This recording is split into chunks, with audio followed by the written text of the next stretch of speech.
think we're going to begin.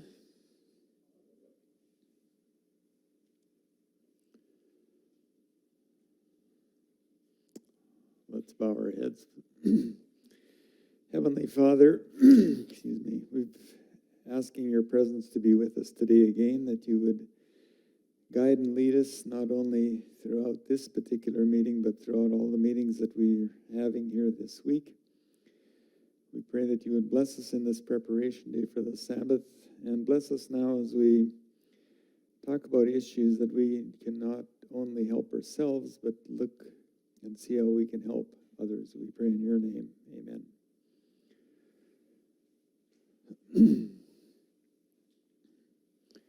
Well, I suppose if we had asked you in 2018 if you thought there would be a world pandemic,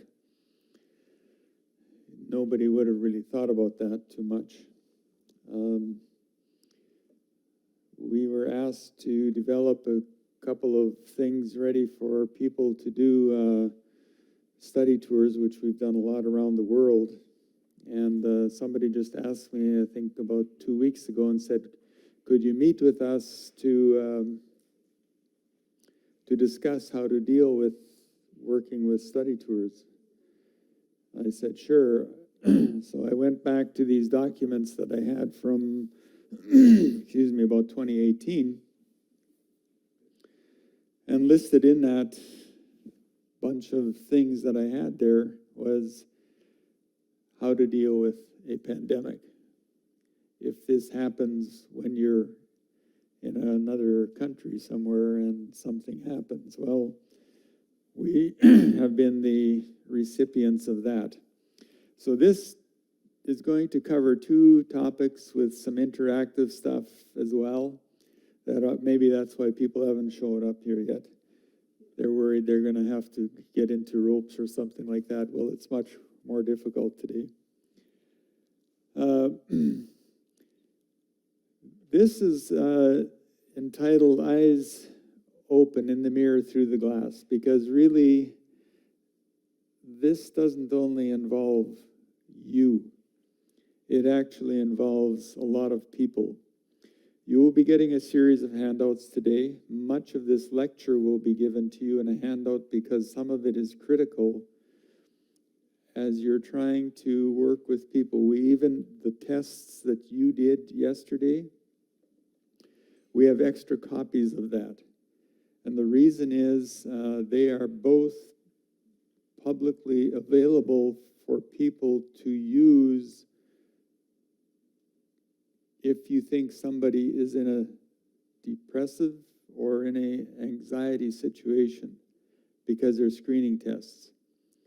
The one is kind of a copy that the Alberta government, Alberta Health Services, actually the government, has set up. And one of my friends, Dr. Henley Leong, works for Alberta Government Services as a consultant. And I said to him, I said, what is your waiting list for people with mental health? He said, I just checked the other day, and he said it's 700 people that we cannot even get to, that are waiting to get some mental health. He is a psychiatrist. And many people have helped me to get this presentation together. Many of the presentations we did here, we had to draw from a lot of sources, things that we had used pieces of before, but we wanted to hone it in for Newfoundland and for the camp meeting. As well with this one. Yes, I've done some of this before, but you have to shift gears for the culture, for the age of the people, for who it is. So I've had, the list is pretty long here that you can see of people that I have contacted from whoever I knew that were able to help me with this. So some of the objectives we want to cover here: mental health and the whole health of a whole person, factors that can affect a person's mental health, the signs and symptoms of mental health issues and prolonged or accumulated stress, how to respond to mental health issues using the acronym CARE, self-care options or other kinds of help for mental health issues, where and how to get help, experiencing trust through experiential activities and resources and handouts. So I'm going to ask you this question. What is the one thing that we all seek? Any thoughts on that?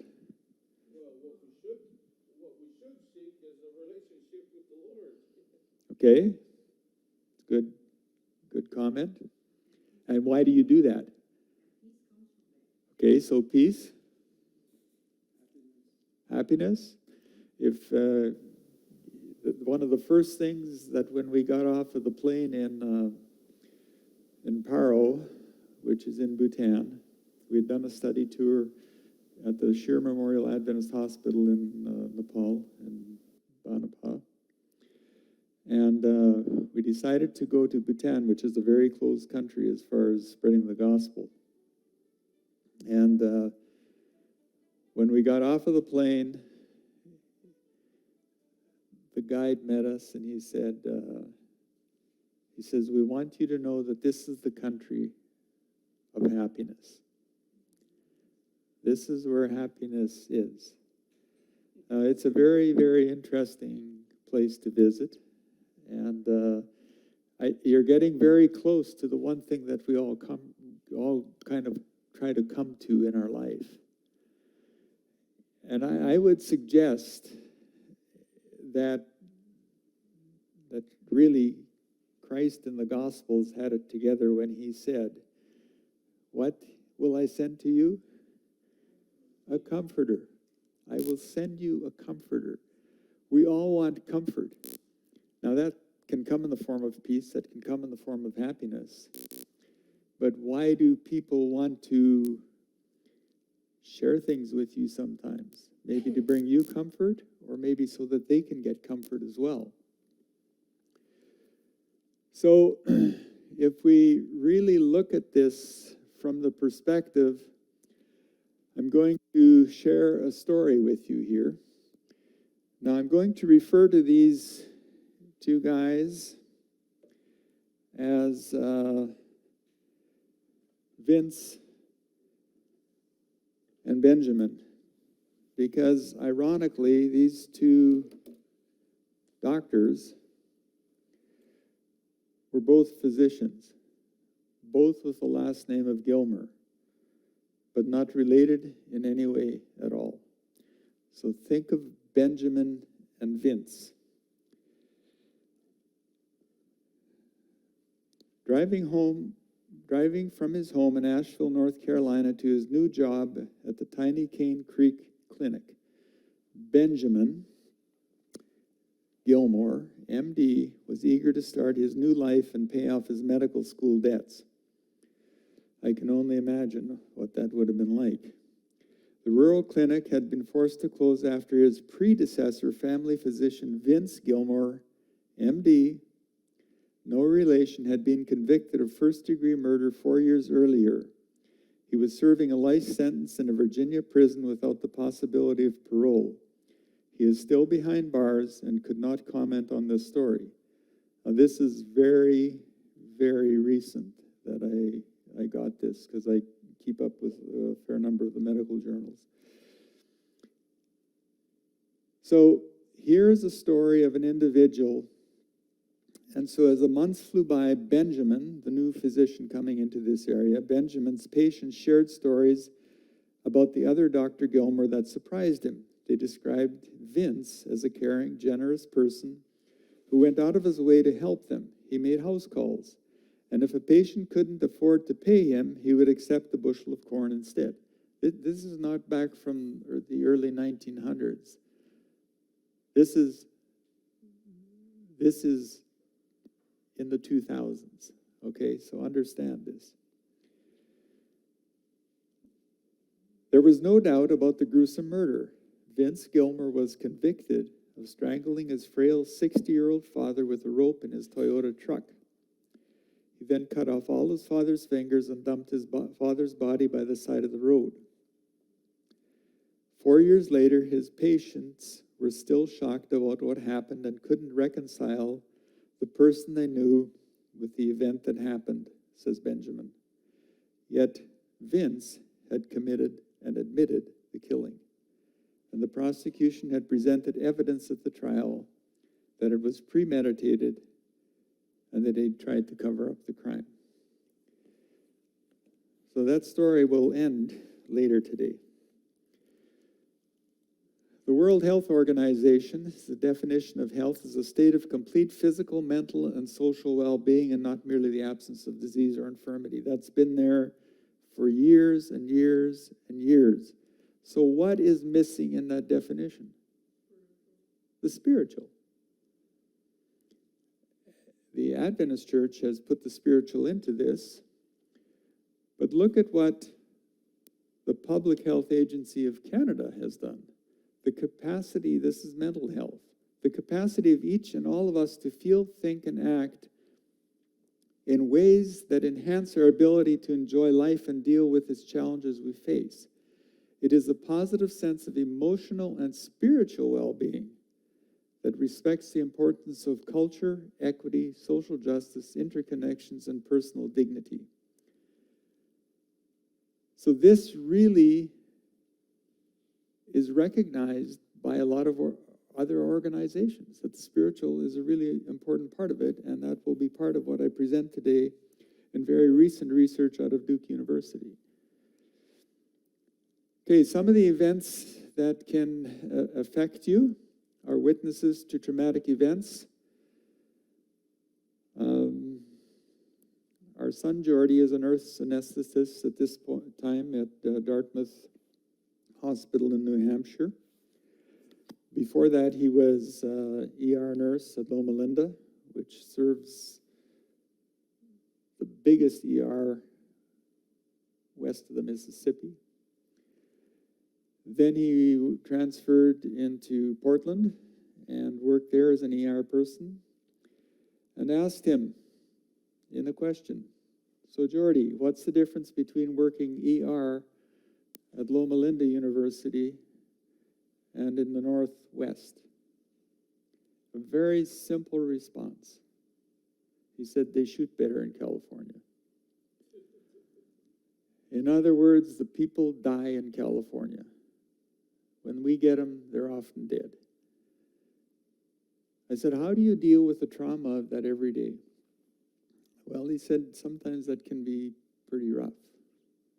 He said, even as a nurse anesthetist, he said, I am the one that put people to sleep. He says, they are extremely stressed about the fact that they're going into surgery. And he says, I am also the first one to see them when they wake up. And we always hope that they wake up.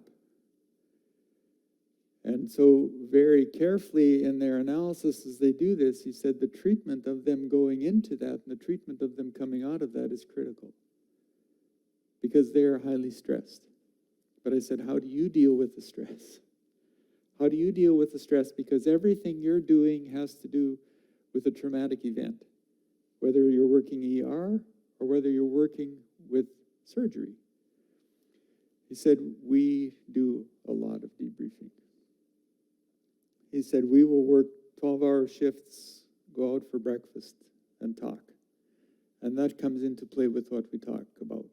So the death or illness of a family member, the birth of a baby, that's kind of eustress. That can be good stress, assuming everything is going normal.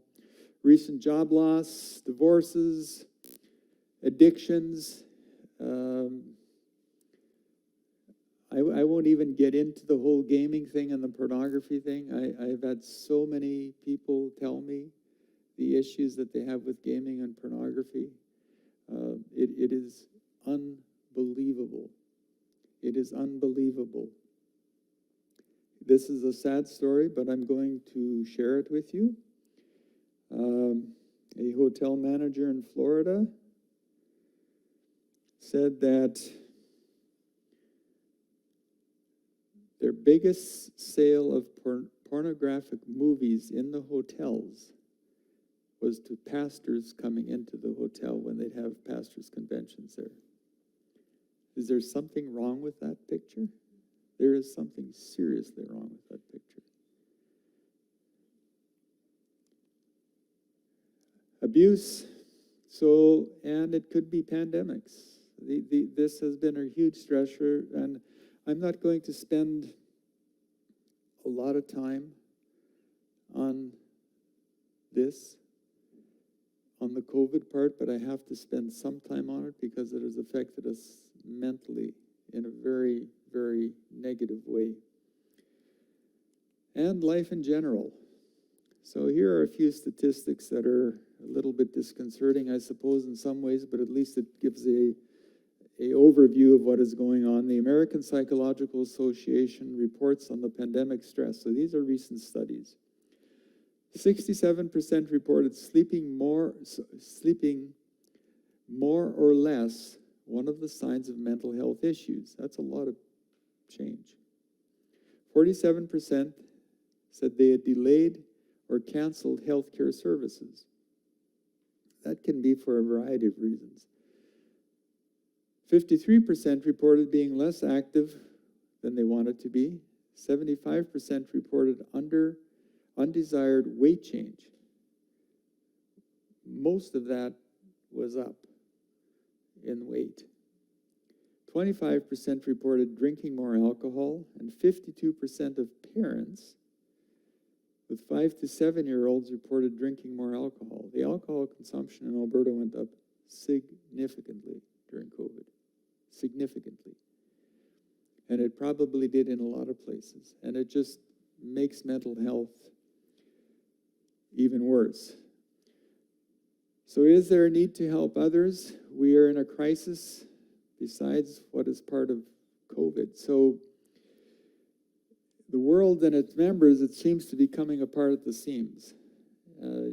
Thus, we look at our title here, Prepare for the Unexpected.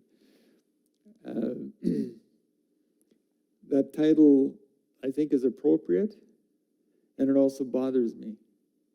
It only bothers me because of the fact that we don't know what the unexpected is, because it's unexpected, right? So it really can't bother me, because our job is to be so connected spiritually that it doesn't bother us. So how do we cope with this? It seems that, like I said yesterday, people have all the answers. Our daughter, who lives in Berlin, we were walking out of her apartment to go to a little shop down the street, and sitting outside of this little place that sells alcohol are about 3 guys that are speaking German, and Jindalee, our daughter, and myself, we speak German. We didn't talk to them. And I could hear them discussing things. And I kind of made the comment to her. And I said, you know, it's interesting. These guys are sitting there drinking alcohol, probably half zoned out of their minds. And they were discussing how to fix the problems of the world. And I thought, it is so crazy. And they made some rather, I would say, derogatory, but not derogatory remark about Jindalee as she walked by. And I looked at Jindalee, and she says, I get it all the time. She's very tall, very beautiful, and she says, I just walk by and totally have to ignore them. I totally have to ignore them. You know, and my reaction as a father was a little bit the opposite. It's like, you feel like going there and just doing something with the beer bottles, you know. But I think that's where the fact comes in that we need to have the patience of the saints. We really do. Because these guys are actually looking for something too. So 69%, this is a recent study, Canadian study in national colleges, 69% of the students experienced anxiety, and 52% stated that they felt so depressed that they were unable to function. This is a very significant part of also, sorry to say, but it's happening in the Adventist schools, because I did a recent mini study on some Adventist students that was from a number of Adventist schools. And the anxiety and depression were very high. In fact, in a meeting I had recently with the North American Division, we'd been trying to get more health into the public schools. So you can relate to this, Dennis, at Memorial. We're thinking there are Adventist students on our non-Adventist campuses. Is there something that we could do on those non-Adventist campuses?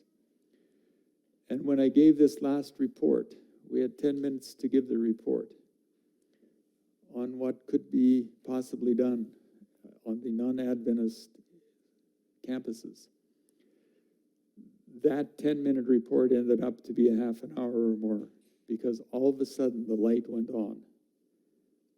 They said, we have a way to connect with students on the public universities, and it is through health, and particularly mental health. It really is. In Canada, by the age of 40, about 50% of the population will have had a mental illness. Now, the definitions of that you're starting to see here, because we talked about stress, sleep disorders. We're talking about anxiety and depression today.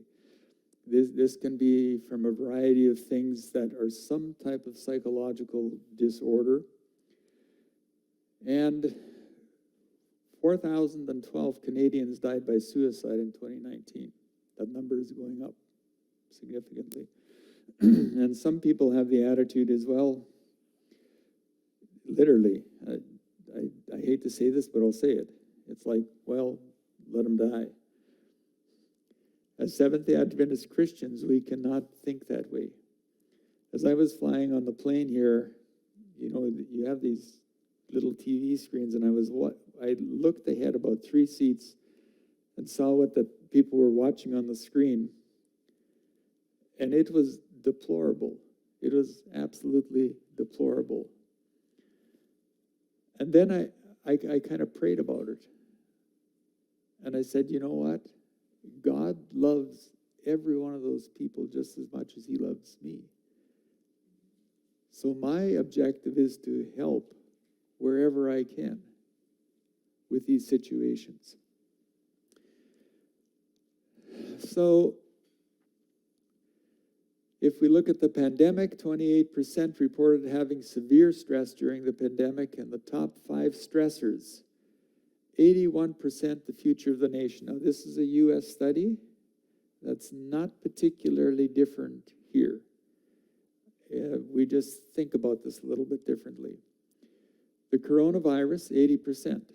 It's like there's a new variant out every week. Just, it's like going and shopping. There's a new thing out there. The political unrest of the nation. We've had our own issues. When we were in the States when the whole truckers thing was happening in Ottawa, that's all people would talk to us about from the U.S. What's going on in Canada? What's the matter with you guys? And I'm like, well, how do I explain that, right? How do you explain that? At least we don't have 10 mass shootings a day. We don't also have the population. So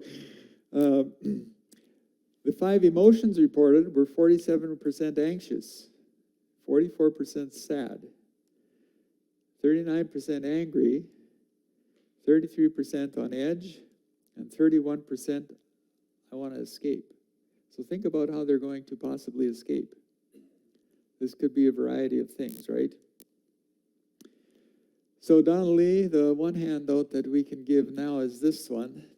This is a handout that is it is kind of important. It is by the Mental Health Commission of Canada.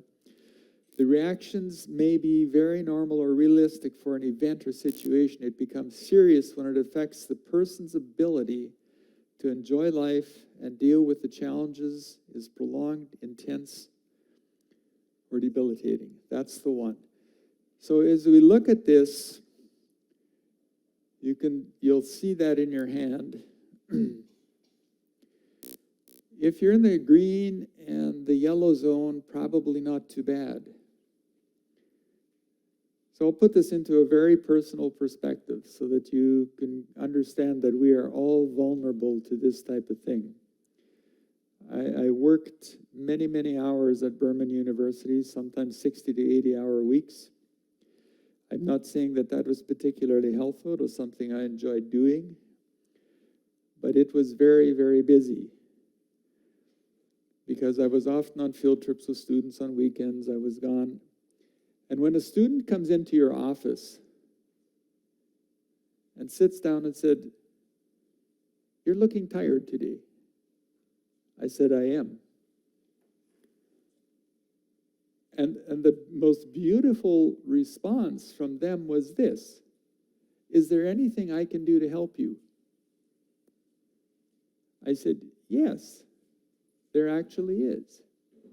I need to get this and this done, and I know you're capable of doing this. Could you do that?" Let them run with it. I cannot say enough good stuff about my students. They were just amazing, amazing to work with. So look at the signs and symptoms here. At some of this stuff in the red and orange is what I'm focusing, not attending classes or social events or appointments or work. They're late. They're careless about safety standards, not meeting these things on time. They're tired, continuously tired. I have had students come into class that basically they would sleep the whole time. I had a student who he was failing miserably in class. I finally said to him, I said, "I'm going to have to drop you, because why are you wasting your money and not coming to class?" He said, "Well," he says, "I got things going on." I said, "I'm going to save you some money. I'm going to drop you." He says, "No, please, Mr. Lehman, don't drop me from class. Don't drop me from class." I said, "No, I'm dropping you." So we dropped him. He finished the year, came back the next year. He said, "Well, I'm going to do better this year." And things started to slide. So about halfway through the year, I said, "Hey, what is going on?" And we get a pretty good story from our students when they come in at the beginning, but not always, because they don't want to always tell you what's going on. But all of a sudden, he said, "Listen," he said, "I didn't do so well last year." I said, "Well, what happened?" He says, "Well, did I ever tell you why I'm here?" I said, "Well, you told us that you kind of came from Detroit through Toronto to get to the university. You have a dual citizen." I said, "I know all of that." And I said, "I think you were involved with some gangs in Detroit." He said, "Well, they would have killed me in Detroit. So I had to come back to Canada." Came to Canada. Grandmother said I should come to Burman. So I came here, which was CUC at the time. He says, "My dad just got shot and killed in a gun battle in Detroit." He says, "My mother just died from cancer." I said, "Well, why didn't you tell us when we asked you before?" He says, "Hey, I was in a gang. I'm tough. I'm going to tell you anything." It's kind of the attitude. I'm like, I understand that. Well, things started to change. Now, understand, this guy was inner city kid, going on a solo in survival class and also in leadership class, where they had a choice between Bible and food in the leadership class. Survival class, they didn't have much choice at all. You get wool blanket, bear spray, water, piece of plastic, a knife. Goodbye, we'll see you. And I'll share more of that at the worship tomorrow. But this guy was absolutely terrified of being alone. Now, loneliness is a big factor with depression, with anxiety. And Ken brought up a very good point. Is some noise good? I've talked to elderly people said, I hope God forgives me for turning the TV on Sabbath because I need to have some noise in the room. And so you're right. To have something as that noise doesn't make them feel quite alone. This guy was so afraid because I'm not supposed to see these students on their solos. I would see him every time. Every time he'd be waving at me. He had to talk to somebody, and finally I said, you'd rather be in a gunfight in the middle of a city somewhere? He says, man, yeah. This stuff scares me out here. By the time he did the second solo, he was through this. By the time he finished the program, he was up in front presenting in front of a church, which he would have never done in his life before. He is now a counselor for underserviced children through the court system in Victoria. It is amazing what can happen when a mind gets turned around and there is help for these individuals. If you think that people maybe are missing work, you could do as the guy that worked for Ford Motor Company. He didn't miss work. He checked in every day. And one day the supervisor was coming through after 28 years of this guy working there, and he looked up in the rafters and he said to the guys on the floor, he said, so what's up there? They said, what? They knew what was up there. He says, that. Oh, I don't know. It looks like something hanging there. He says, it looks like a bed. They said, well, it is. Why is the bed up there? I don't know. So he decided to go check. This guy would check in for 28 years for an 8-hour shift, sleep an 8-hour shift up in the rafters. Then he'd leave and then go work another full-time job. So this guy wasn't missing work, but he was missing work. Okay, that's not the type of work we're talking about missing. And you say, hey, this guy's pretty smart. Well, actually, no. He was pretty much ripping off the company. But I think it's important that we recognize what's happening not only with our co-workers, but our co-family. How are they doing? When Donnelly mentioned the other day about her getting the CPAP machines, she said to me, do I snore at night? I said, yes. Then she said, do you think I'm depressed? I said, well, I don't think that you're necessarily depressed as we did the study of depression here. But you've had some personality changing in the fact that she is a very high energetic person when she gets in front of students and a very good teacher. And I said, you've lost some of that. That CPAP machine changed her life. It changed her mental attitude. It changed so much that happened. She was never annoying to live with. But that can happen. And those are the people that you say, hey, let me check this.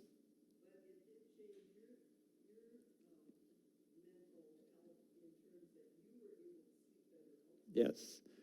So her lack of sleep caused me lack of sleep because she was snoring and I was waking up, right? So these things do happen. Procrastination more than usual. Procrastination is the thief of time. Some people just procrastinate. They live that way. But this is more than usual. They're just not themselves. And again, we've talked about the substance abuse. So how do we help? So don't overestimate yourself and have them overestimate themselves, such as we can fix this. It is a process with qualified people. When I talked to our friend there, Dr. Henry Leung, I said, is it legal for me to give these things out to people? Oh, he says, I want you to give them out. He says, that's the first step. He says, then you point them to the right people and get them help. It's critical that they get the right help. That is where the people, those of you that say, oh, hey, I scored 0 on this, that's all cool. Guess what? Now you've got even more work to do. Because now it's your responsibility to help somebody else because you scored 0. You aren't off the hook. Or if you scored a 2 or a 4, that's still good. Take that opportunity to recognize that these steps are going to help with this process. Do not tell them to pray more, because that is just going to drive them deeper. Praying for them is a different thing. Don't invite them to a small group. It can be terrifying to them.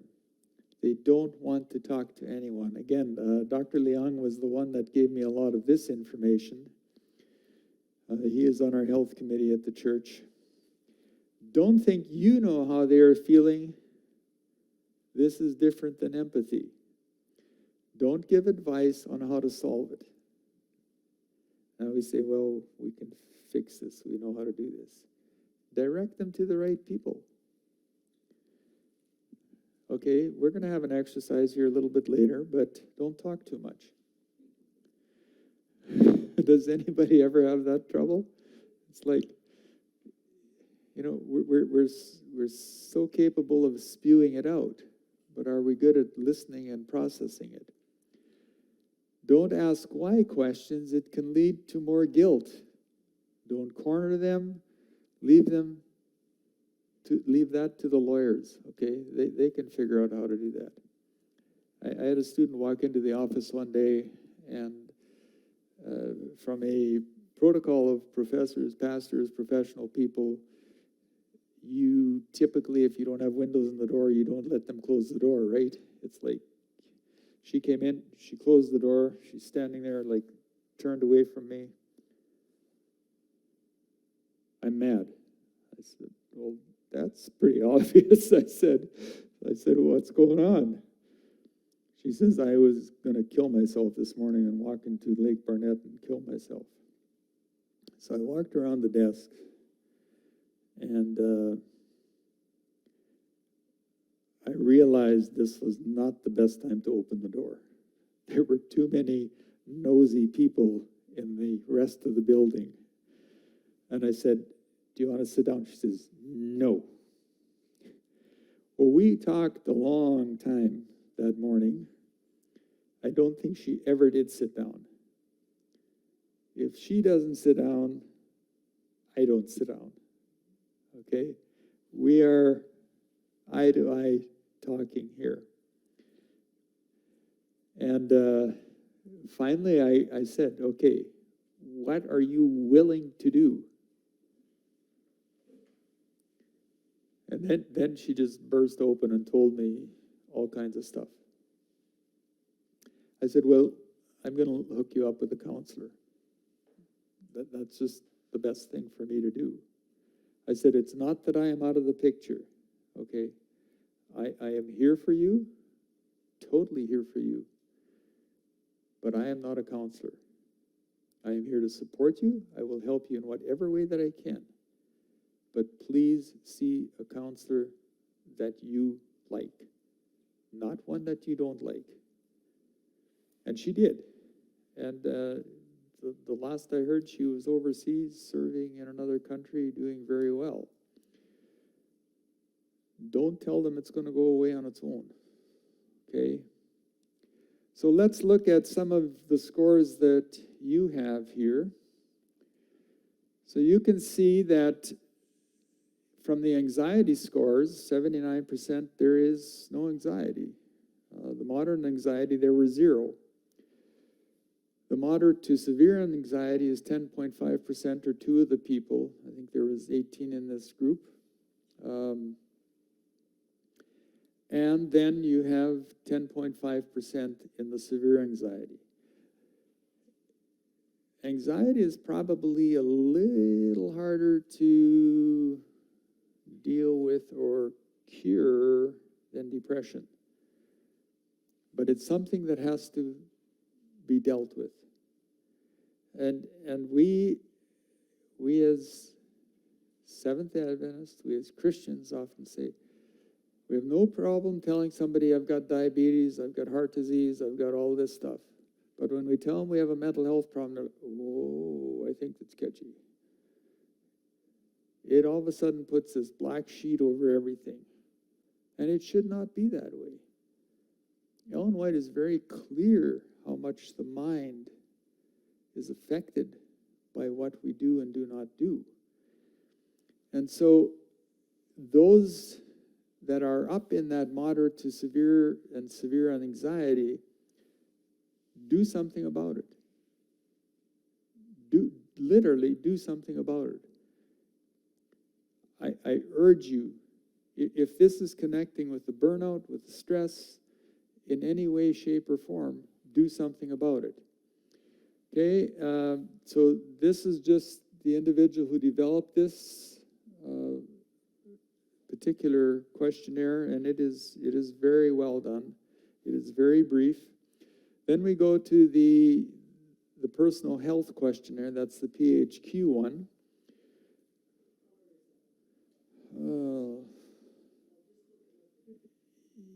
Yeah, it should say PHQ on the top, I think. That's the one that had the 9 questions, not the 7. Green, okay, thank you. 68.5% likely not depressed, 5% are kind of in the watchful waiting, 26.5% screened positive. Further help with a professional is needed.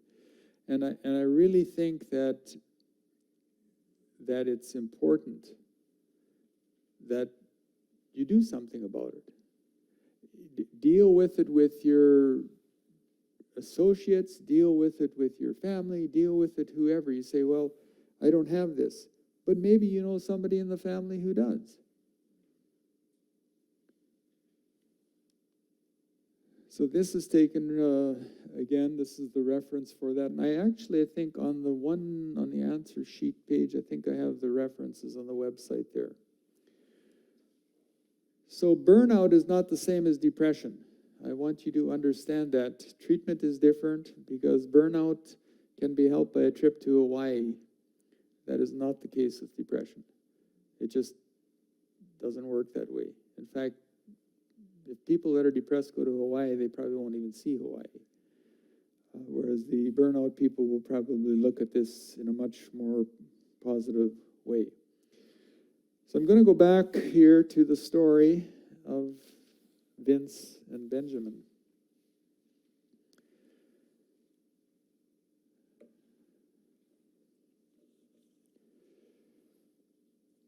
Benjamin, so this is the second doctor that came into this particular story,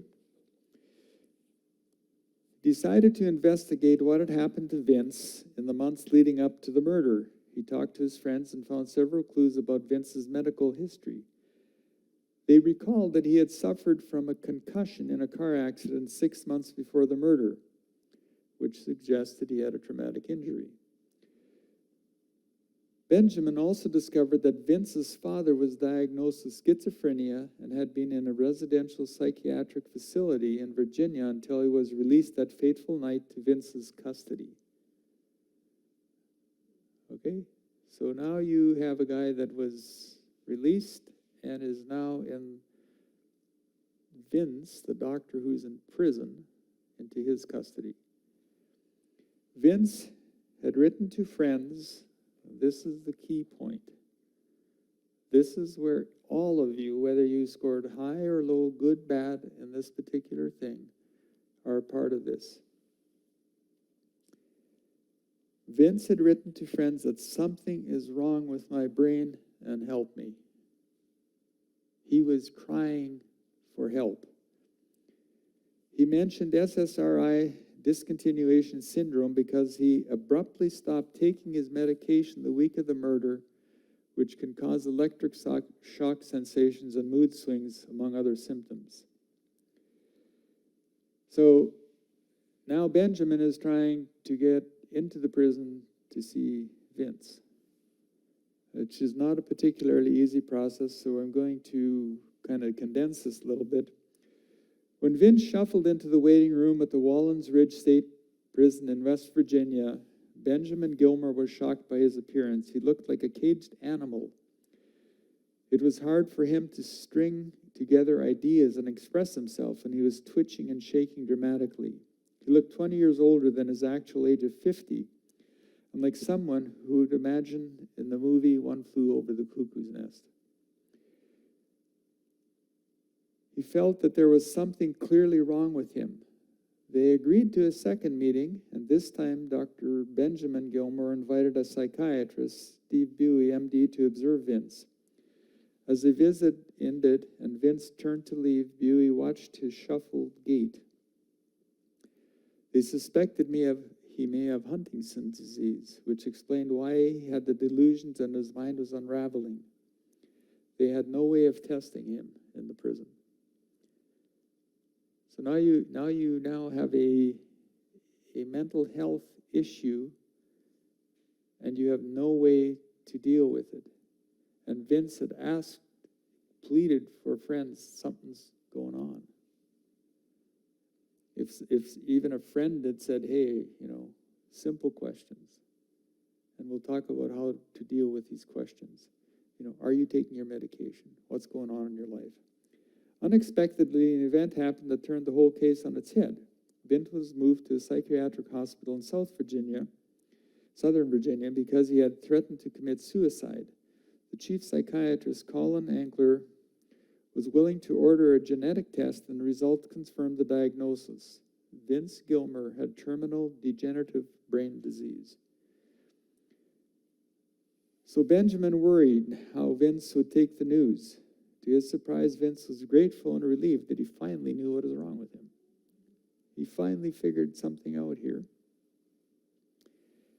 After nearly a decade of trying, Benjamin Gilmore now admits that he was naive to think he could have him released quickly.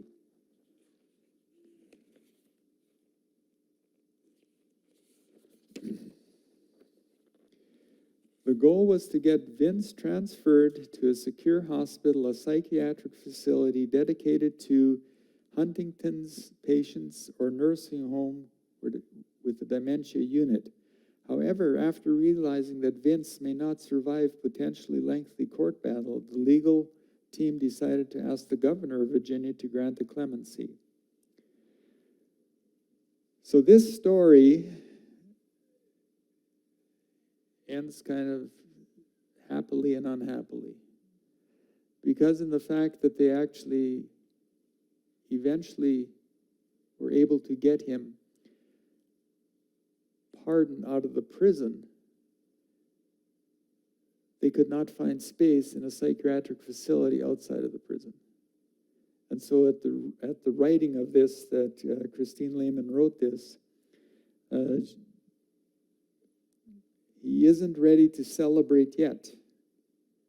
Despite being a free man, Vince is still behind bars because they couldn't find an available bed for him. This was a long road, but a road that people live with mental illness for many, many years at times. So that cry for help kind of went unnoticed. So what can we do?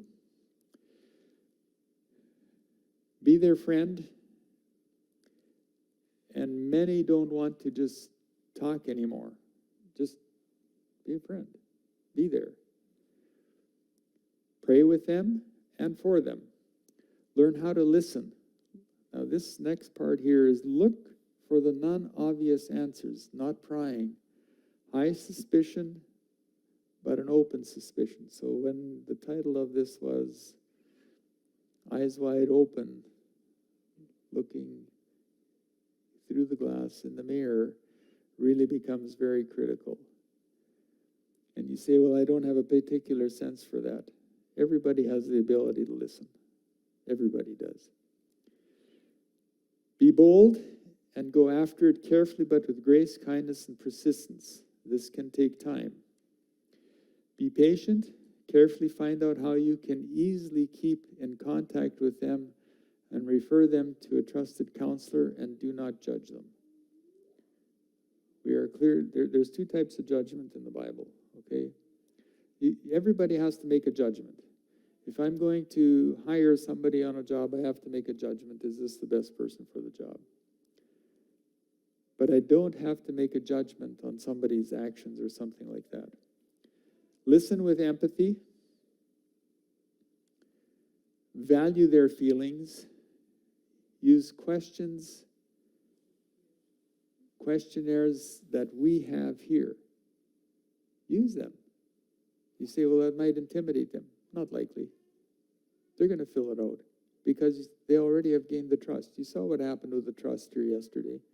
Once you gain the trust, you can do a lot that you couldn't do otherwise. Managing the anxiety and depression. Oh, man, we just will not let it go. Exercise, exercise, exercise, okay? Keeps the circulation and the oxygen going, improves the digestion. Breathing exercise, Don Lee did that the other day. Don't get attached to the Eastern religions and that whole method of breathing and that whole method of yoga. You know, yoga has now become this umbrella. Yoga has become the umbrella. They've taken away our term of good, healthy lifestyle, and that has become yoga. That is not true. Eastern religions say empty the mind. They have the yin and the yang, right? There's always got to be the good and the evil. Well, we know there's good and evil, but they're saying that you need to have that balance. No, I've been in those countries long enough to know that this is not good stuff. Fresh air, go outside if possible. Proper nutrition, whole foods, fresh fruits and vegetables with a large variety of color. Just take every color you can take. Do it. Get sleep. Wow, are we reviewing a whole bunch of stuff here today? Seems like it. Another one, drink adequate water. You'll notice on the food guide for Canada, it says make water your liquid of choice. That is really what you should be doing. And drink more if you're in a hot environment. Trust in divine power. There are 365 promises in the Bible telling us not to be anxious. So, Donnelly, I think we've got two handouts. One is is that the anxious one? And then there's also just the lecture stuff. Yeah, they can have both of those. Sunlight is in a natural setting, better outside than inside. It's amazing how quick sunlight kills germs. It is totally amazing. Within 8 minutes, it really takes care of this stuff. Temperance, live a balanced life and avoid unnecessary drugs and medications. Again, I asked Torben Berglund, I asked him, I said, he's a psychiatrist. He works for the General Conference, but he is from Norway. He's a mountaineer besides doing all of that stuff in his life. I said, as a psychiatrist, give me your feedback on drugs for depression, anxiety, mental health. He said, I'm not going to get into that a lot. He says, at times drugs are necessary. But he said, of all the people that I see for mental health issues, I take them off of the drugs more than I put them onto the drugs. Because there are better ways to deal with it. So you, I think, have a depression recovery thing happening within the mission here, right? I cannot say enough good about that. It is really good. But you have to play your part with it. Journal. I don't have any time to get into the whole, we do a whole workshop on journaling, how to journal, how not to journal, and stuff like that. But journaling is really important.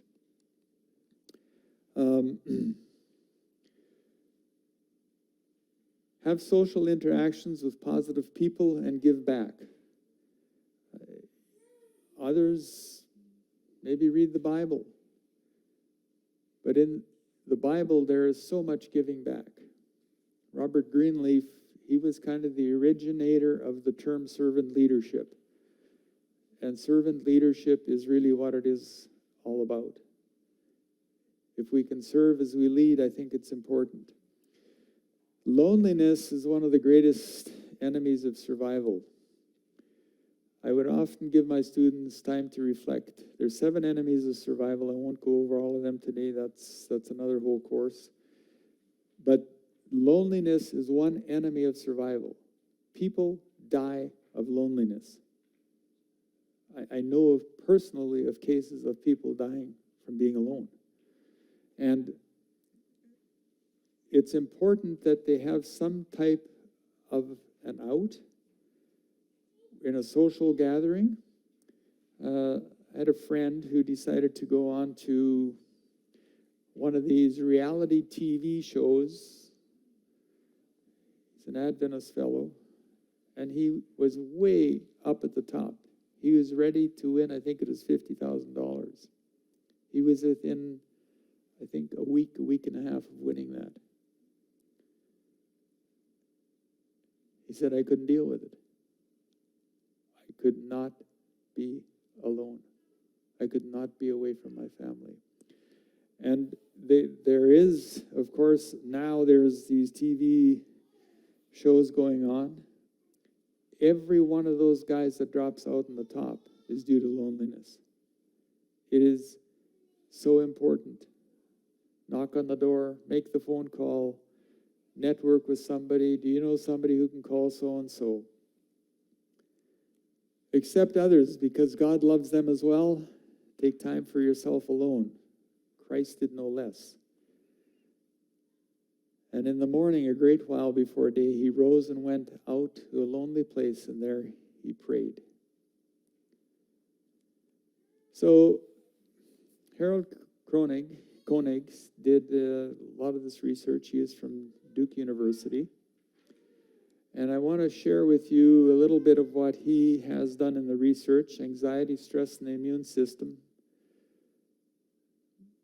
More anxious over the coronavirus. There is indeed much to be anxious about given the health and consequences of being infected. But the more anxious, the more vulnerable to infection. The white blood cell count goes down. If we eat sugar, this is rather scientific, but I'll mention it. We have a mechanism called phagocytosis, or phagocytes that eat germs when they get into the system. But when you eat high amounts of sugar, the phagocytes get mixed up and they start gobbling up the sugar. And that's why we should not eat high amounts of sugar when we're ill or we want to improve our immune system. Anxiety, fear, stress, especially chronic stress, all of these weaken the immune system.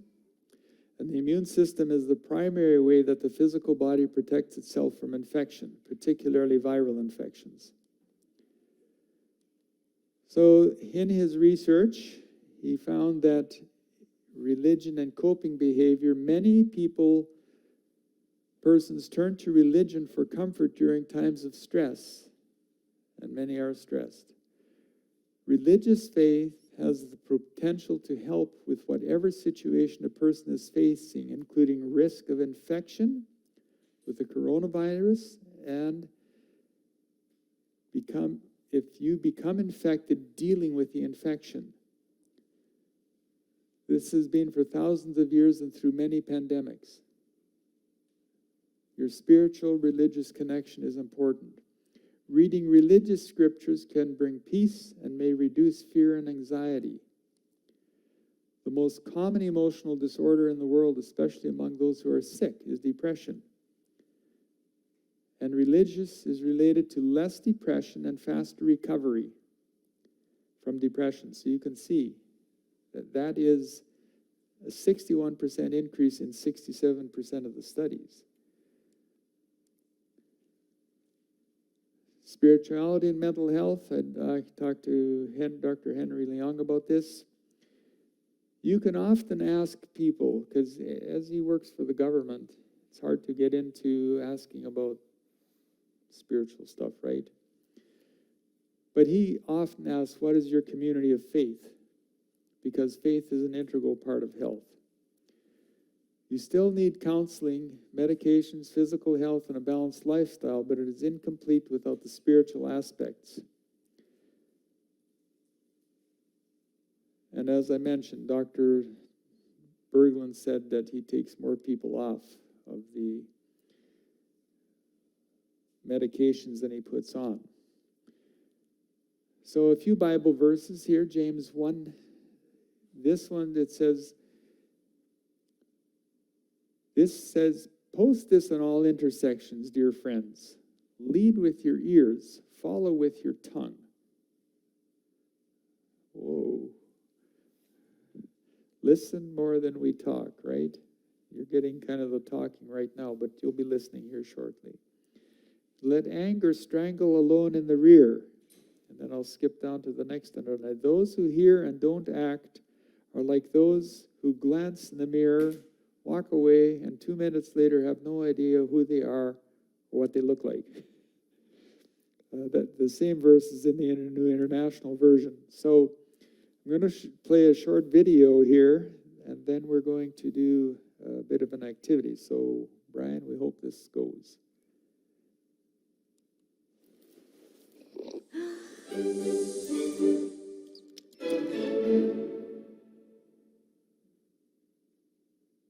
So what is empathy, and why is it very different than sympathy?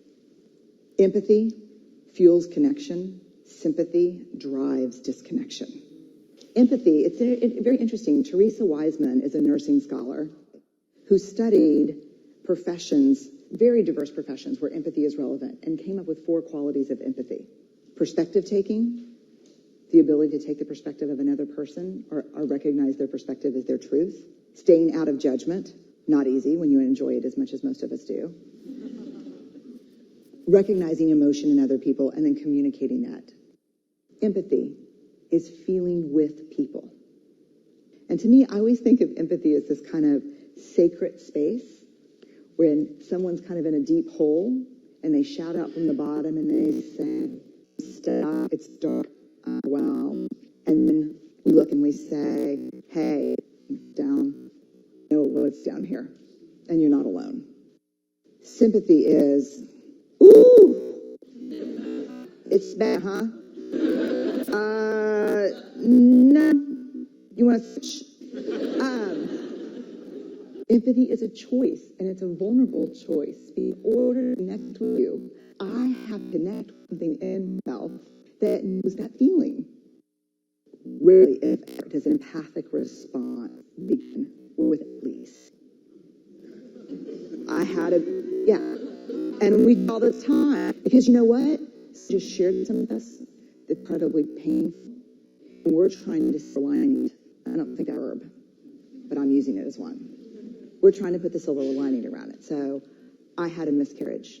Oh, at least you know you can get pregnant. I think my marriage is falling apart. At least you have a marriage.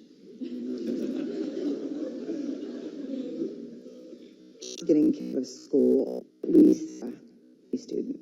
But one of the things we sometimes in the face of very difficult conversations is we try to make things better.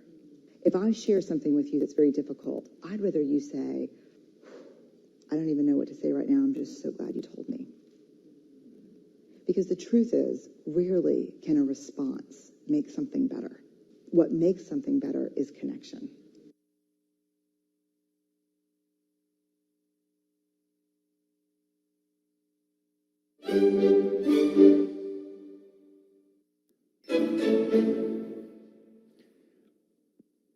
Yeah, I don't know what happened in the middle there. I thought it was feedback from the mics, but these were turned off. So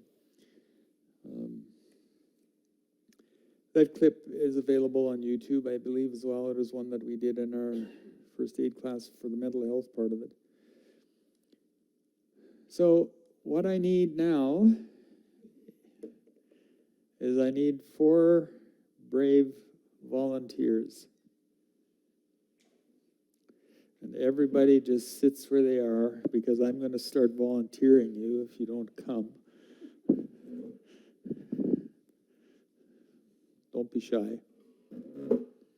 Everybody see.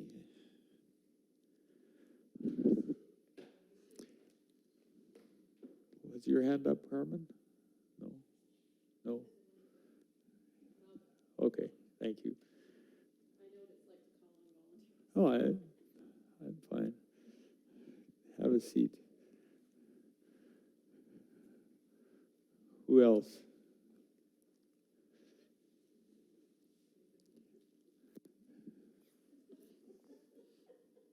Come on up.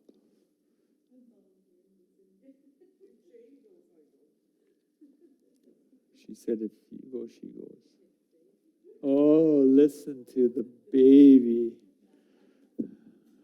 That's okay, I can do this with two. I'm going to get you to sit here. Oh, one of you, and one of you there.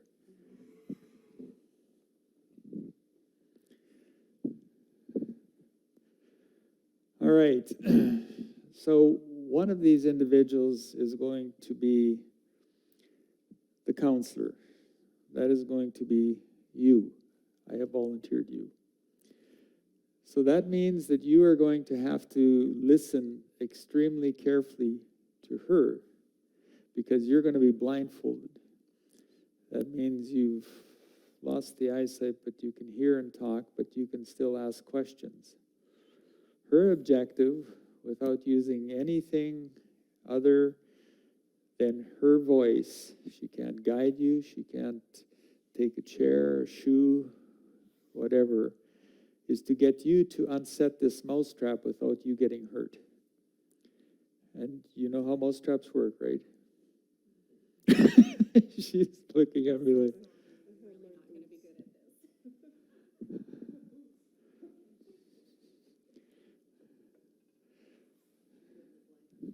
I do.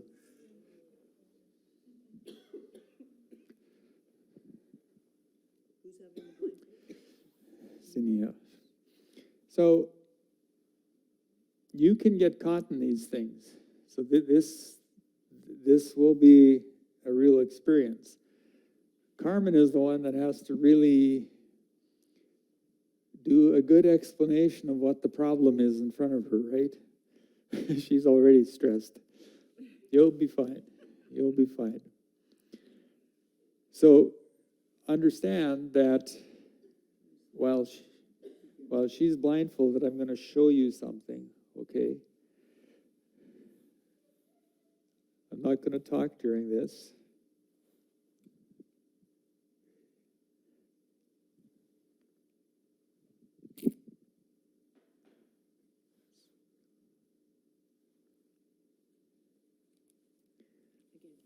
Okay. Just another demonstration here.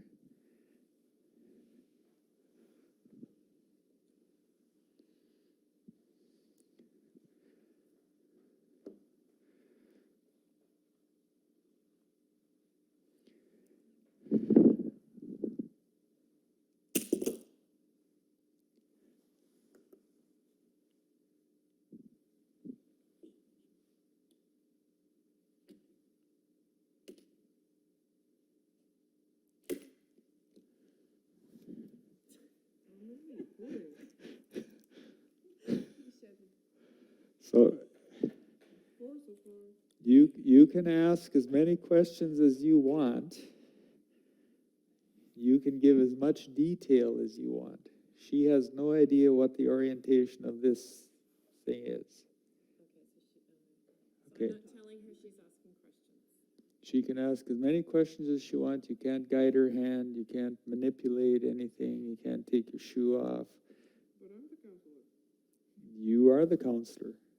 Exactly. That's why you're listening very carefully. She's giving directions. She's giving input to you to solve the problem.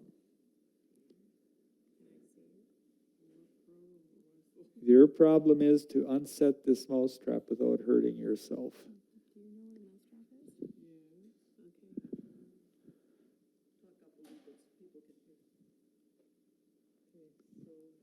I'm supposed to find this trap? No, you talk to your patient. So what has brought you here today? I'm here to help you unset this Exactly. How long does mousetrap have been here? Oh, it's in front of you. It's been there for about 10 seconds.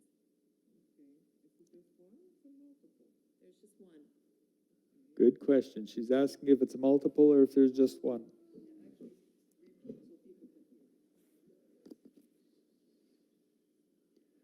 Keep talking to her, Carmen. Tell her where it is in relationship to her, the edge of the table. So the mousetrap is sitting in front of you. It's about 10 centimeters away.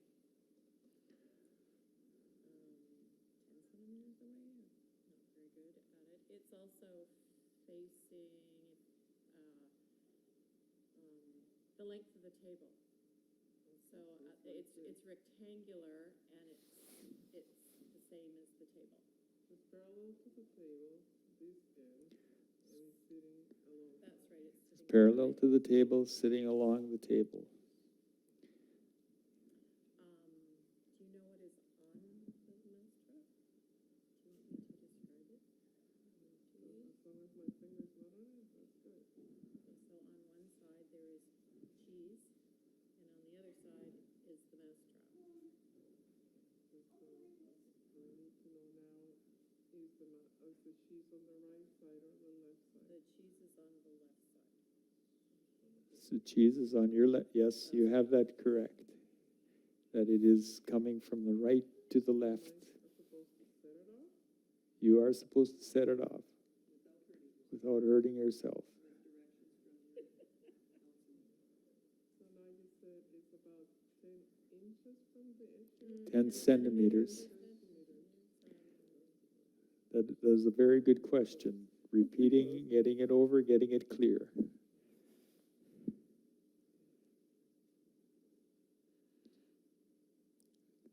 So explain to her how she could slide her hand just to feel where that mousetrap is without getting caught. Yes, if you slide your finger across the table, just the center of your body right there. Now just slide. Go toward the center. Yes, keep going.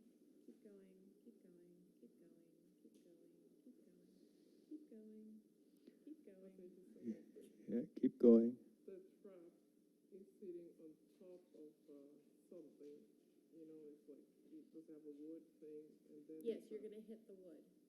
Keep going. You'll just touch the wood, and that will orient you to where it is. There, it's right there. You see it, feel it? Okay, that's the side that's going to... This is going to go like that. Yeah, so that's the safe side, I think. Right there. Right. How do you set it? So the cheese side, if you touch the cheese, that'll spring it. So the cheese is on the other side.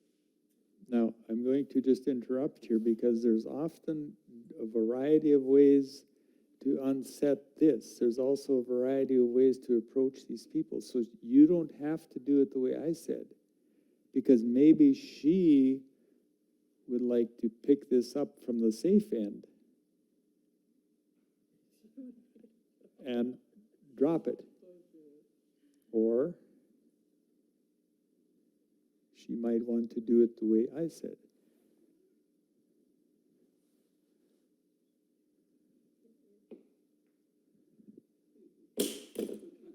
Nice job. I wouldn't have known to do that. This is the first time I think I've ever seen one. So. Thank you. her fingers are still alive, she says. Thank you. You guys can go back.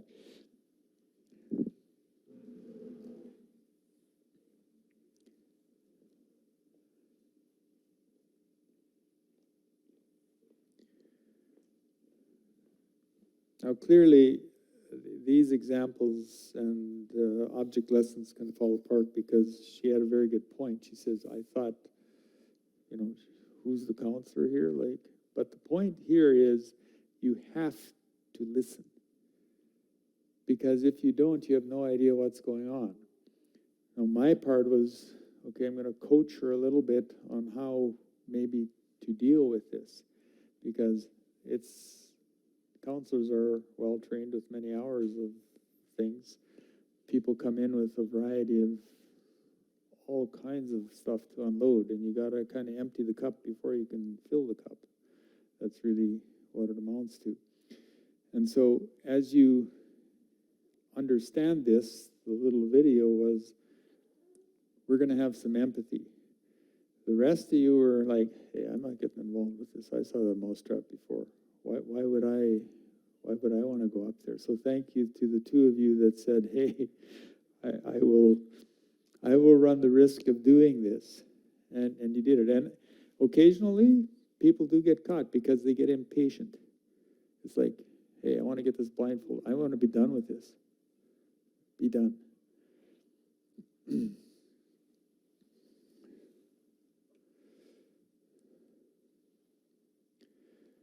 So Philippians 4,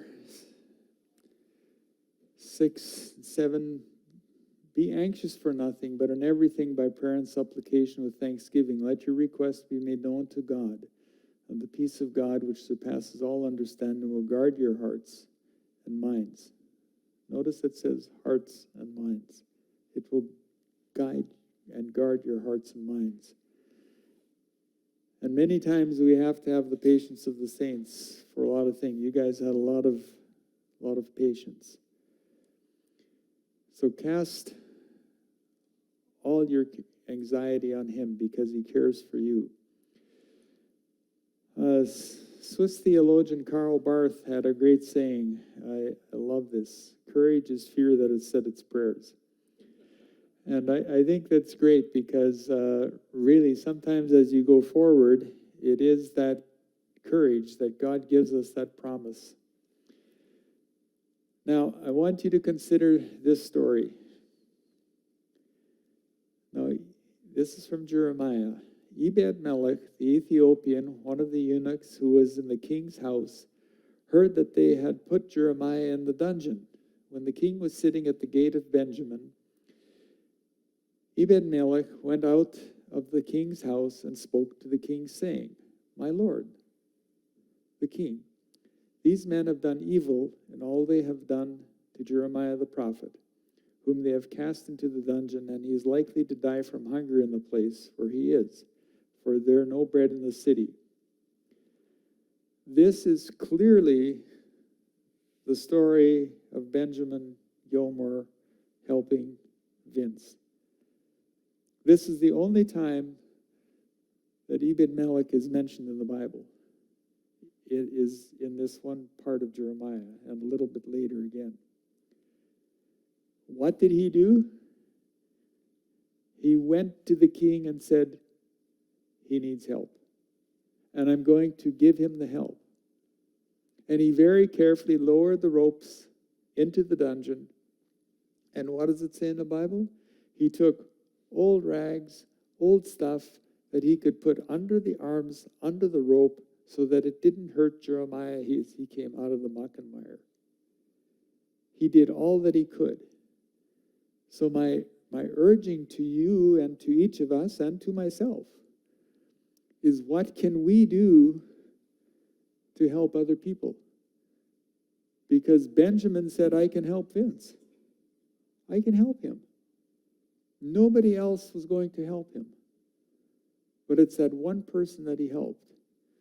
And I've had, we were taken out to Massachusetts a number of years ago to work on a low challenge course with 450 kids from inner city Springfield, Massachusetts.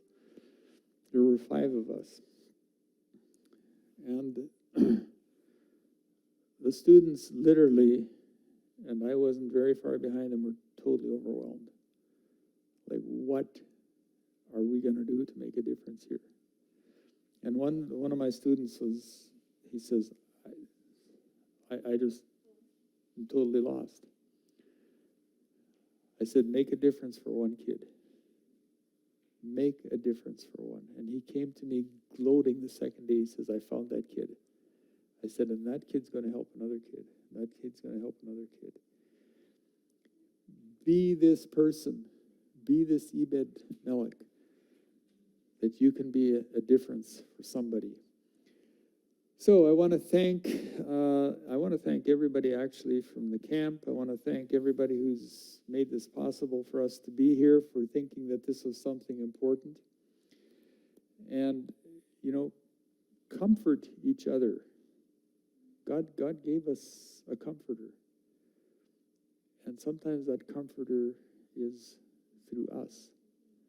And it's surprising, it's totally surprises me every day when somebody says, "Why are you here today?" And I'm like, "Well, I don't know.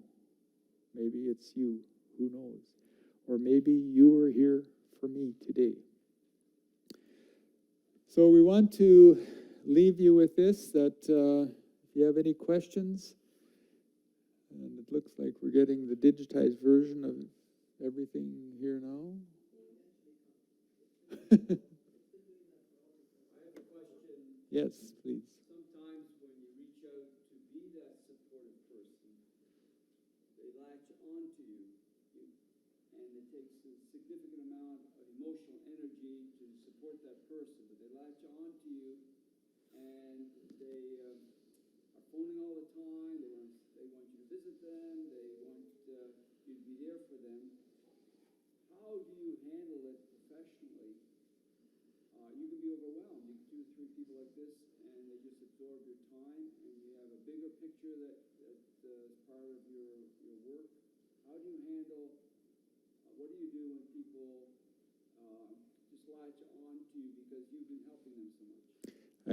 That is an extremely valid question. I'm going to relate it to a couple of things. One is, when we taught ice rescues at the university, we'd cut a hole in the ice. Students would have to go in and pull them out.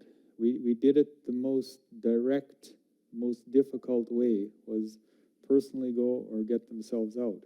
But the easiest way and the safest way is not that way. The safest way is to reach them and aid to do that.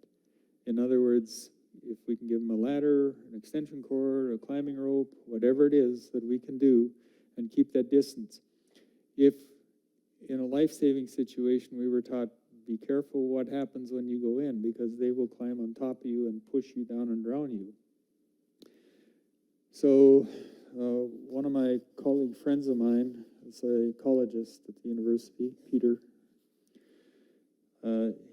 his attitude was, okay, this is the time of day that you can talk to me.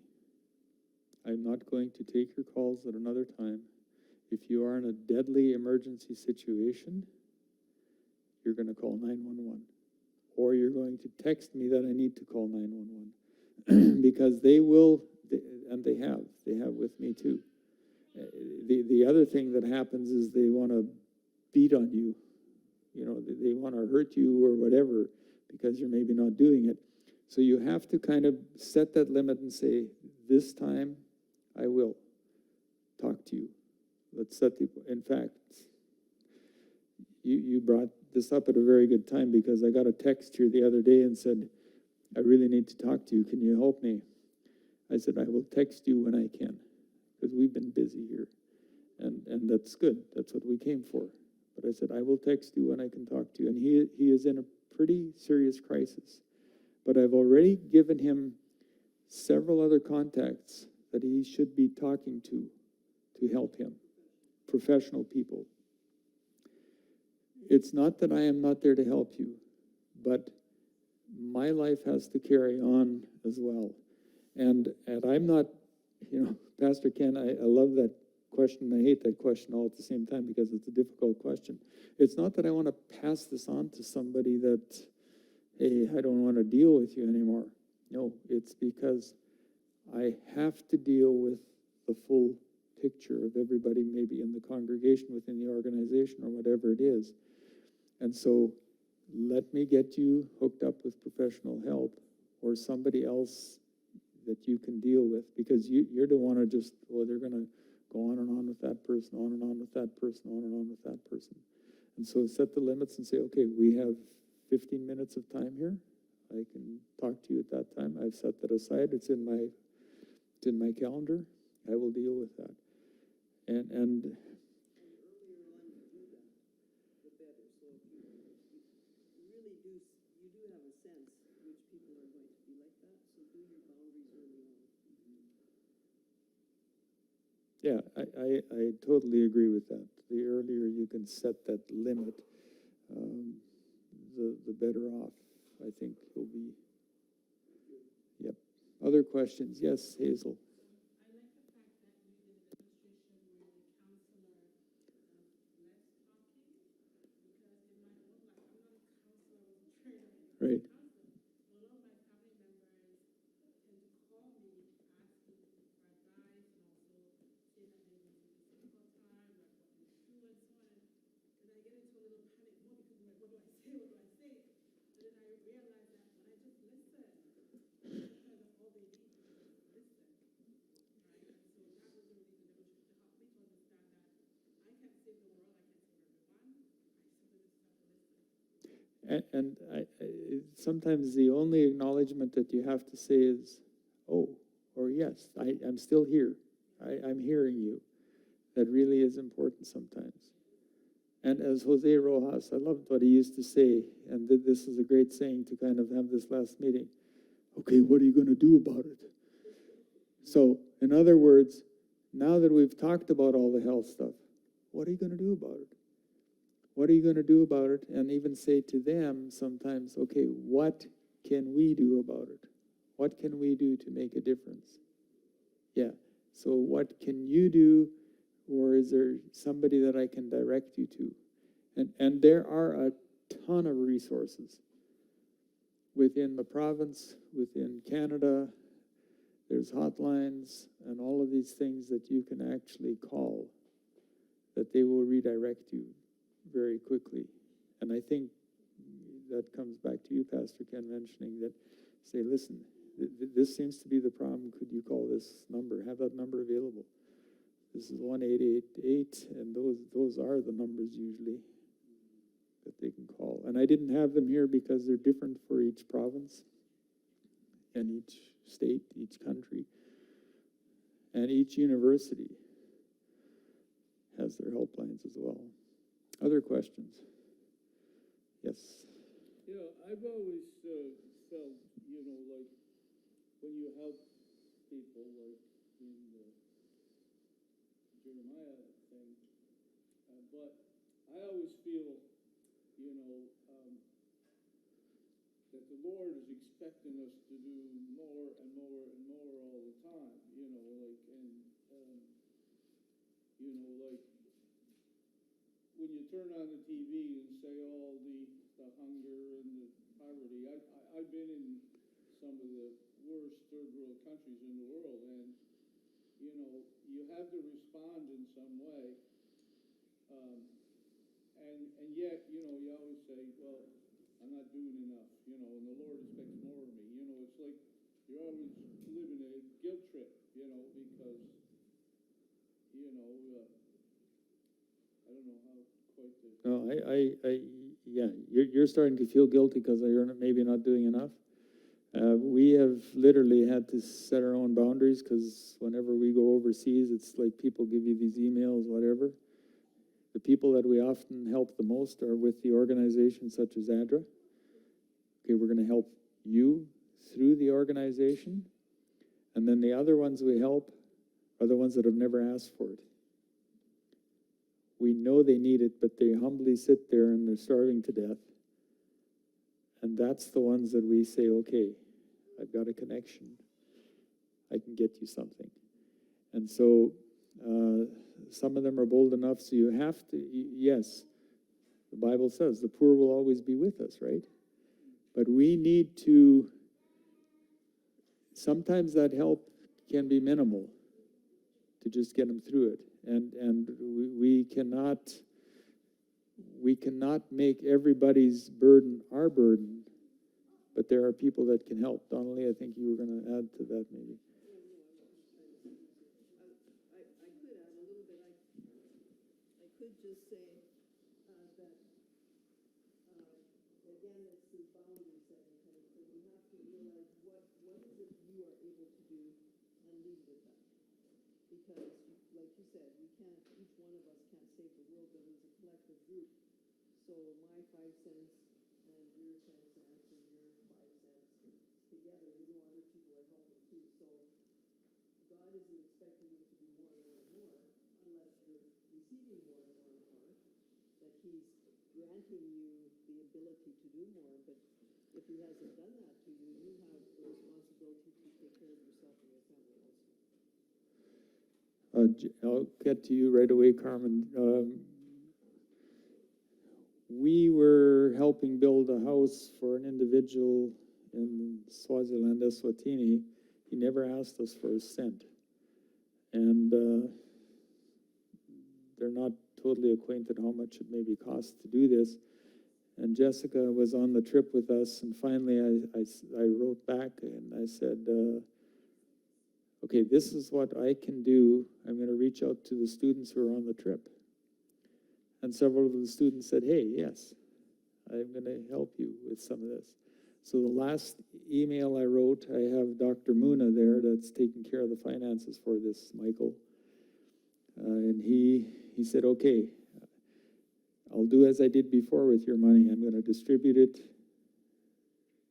a few hundred every month till that's gone for work. So he's doing work for the office for his health center. And he's been doing that now. And so I think he has 2 payments left to go, Jessica, for the last payment. It should get the roof on his house. And I said, this will be the last. The rest of it, you're going to have to do, because now we have the building up, the roof is on. Now we're going to go on to the next project. And so we set the boundaries as to where this would be with him. So, Carmen.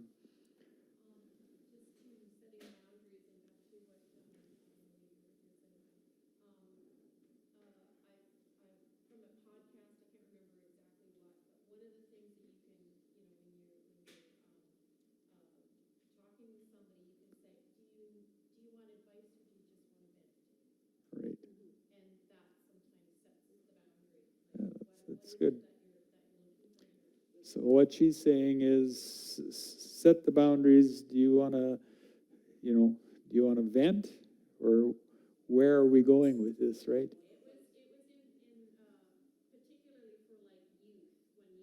Okay. Right. Exactly. Right. So advice and venting. And that's something that I noticed too, the difference between women and men. Women like to vent, and then men like to fix. So they hear women talking, and right away, all they're thinking is, how are we going to fix this problem? That is true. And they just fix, the woman just fixed it because she just spoke and then left like nothing. And they're there like, how are we going to fix this problem? It was already fixed. So understanding that between what the difference between what men and women do would be important in our relationship. Yes, very important. Well, the clock is ticking. Thank you for your time.